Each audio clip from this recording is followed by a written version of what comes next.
The other day I was walking around Disney Town in my Disney approved uniform, and after saying my 3 all-hail Disneys required by law, I started thinking about, well, Disney. Last year they started their own streaming service, Disney Plus, and to compete with the big boys Netflix and Amazon, they had to make sure they had enough content. So as well as creating new films and TV shows on a pretty regular basis, they delved deep into their past, scraping up almost everything they've ever made. I say almost everything because I don't see Song of the South anywhere. And with this scraping of the barrel comes all the mouldy, slimy sludge at the bottom. And let me tell you, Disney have made some stinkers. I quickly came across a film that really baffled me.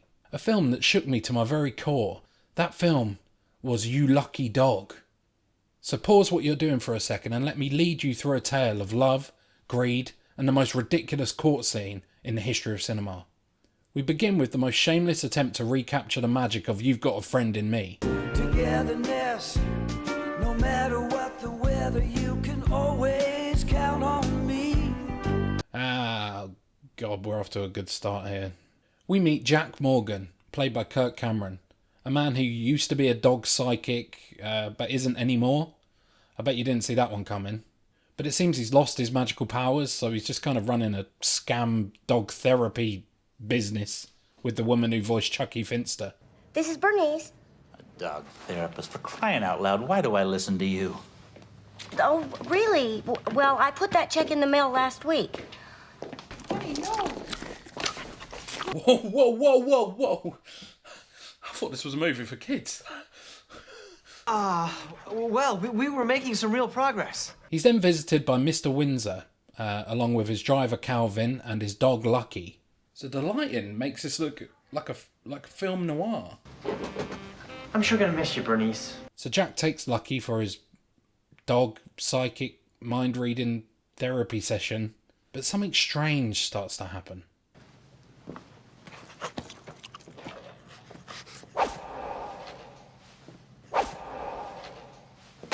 I've gotta get some fresh air.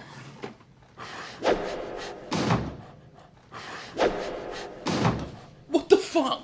All right, that's it. This session is officially over. So the phantom barking freaks Jack out so much that he decides that he wants nothing to do with this. I don't know. Is he sick? I don't... He's worried about you. So he can understand the dog's barks? How did you know about that? You brought him to a dog psychic. What did you want him to do? Oh, I expected him to scam me out of $50 and I'd be out of here. You have a remarkable gift, young man.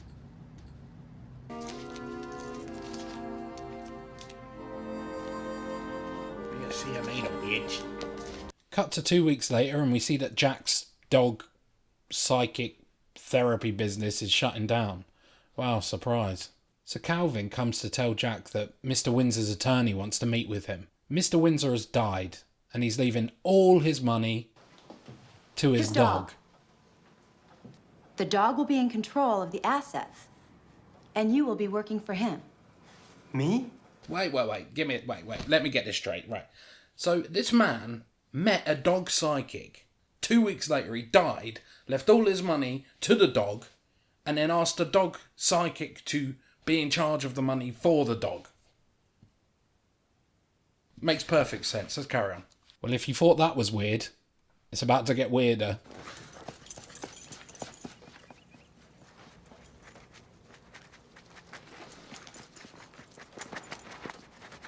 Right, so whatever the dog does, he does? Let's hope he doesn't start licking his balls next. I live upstairs in the West Wing. I'll be more than happy to help you find your bedroom.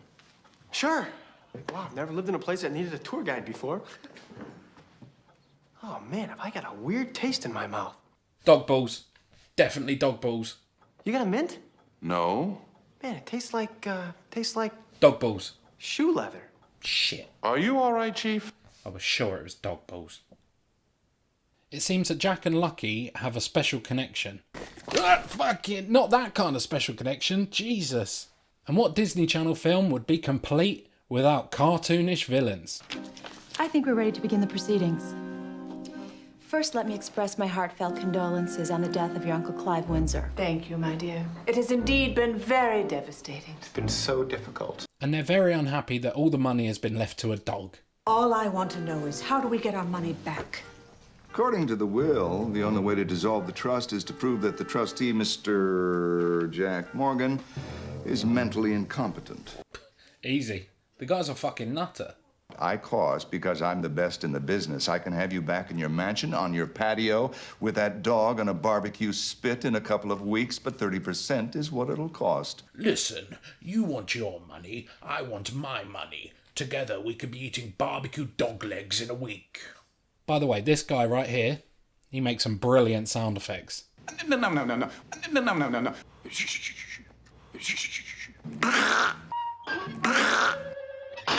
Back at the house, Jack is getting used to his new life of luxury as an extremely rich dog psychic. Jack Morgan wins it again!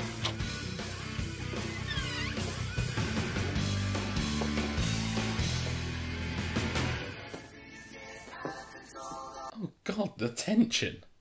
You could just change the music on this, it would be a horror.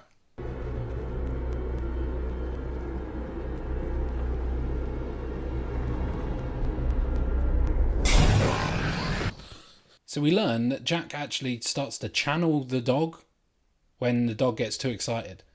And that's good, because it's very important to stay calm. Whatever you do, you don't want to get too emotional. And this moment right here is when I knew I was going to love this film. Lucky, just relax, will ya? Hey, come on. I thought you said you didn't get excited that easily. Oh no. No. God, that acting is awful. Oh, well, he looked like he was transforming into a werewolf. Oh no. He doesn't like transform into a dog or switch minds with the dog. No, he just kind of acts like a dog. And it leads to some absolutely golden moments of cringe acting. Excuse me? Bar? A bone. I need to find a bone. I buried a big juicy bone out here a few nights ago and I can't remember where it is. It's driving me crazy. Oh boy, we're going for a ride. We're going for... What? Bones! No! Beef-basted, meaty, mammoth, crunchy, munchy, grade A certified... Oh God, is he gonna be like this the whole film? Baby! Oh, baby! Oh, Susanna! Oh, honey, come on, bring it on! All of a sudden you remember, there's a bone buried in the yard. I can dig it up and chew it to pieces. I mean, the dog's a better actor than him.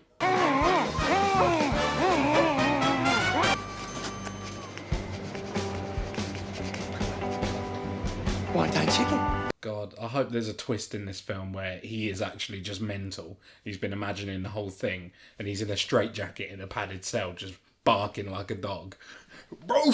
So in the morning, he feels like he needs to tell Calvin about this new development, and, well, he takes it quite well. You become a dog? Cold nose, car chasing, the works. Ball licking, ass sniffing, the works. He expects me to believe this.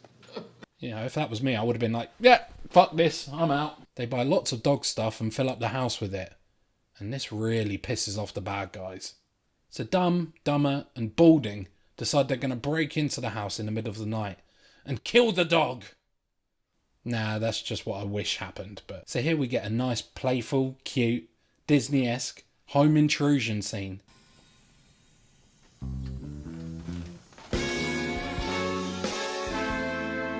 Sneaking music,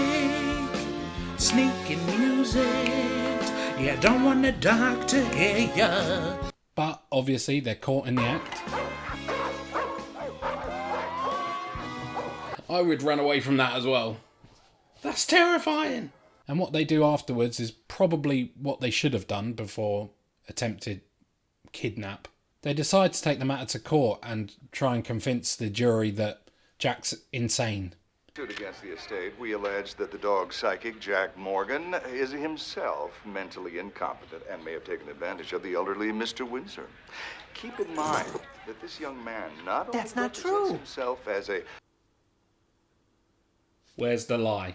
And what follows is probably the most incredible court scene ever put to film. Mr. Bridges, have you seen Jack Morgan act like a dog? Have you seen Jack Morgan eat his own poo and lick his balls? Yes. On occasion. Now we're getting somewhere. Jack Morgan is a phony and a fraud. No better than the mindless beasts he claims to communicate with.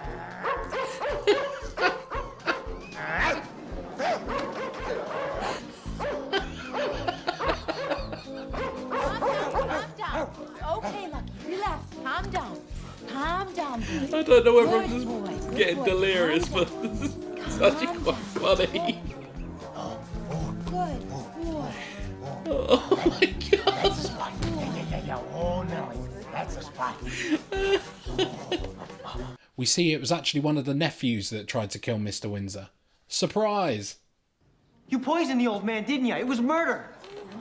You killed your uncle. So this is revealed to the court, and what does the nephew do? What we'd all do. He pulls out a gun. Okay, put the gun down. Put it down. Everybody freeze.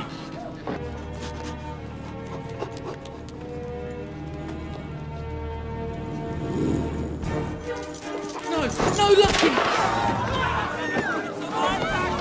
Lucky!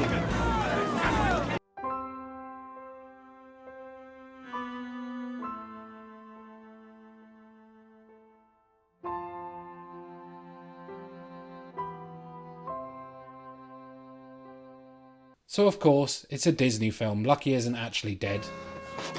Look, he's fine. The bullet just grazed his ear. Ow! They just all have a big laugh about it.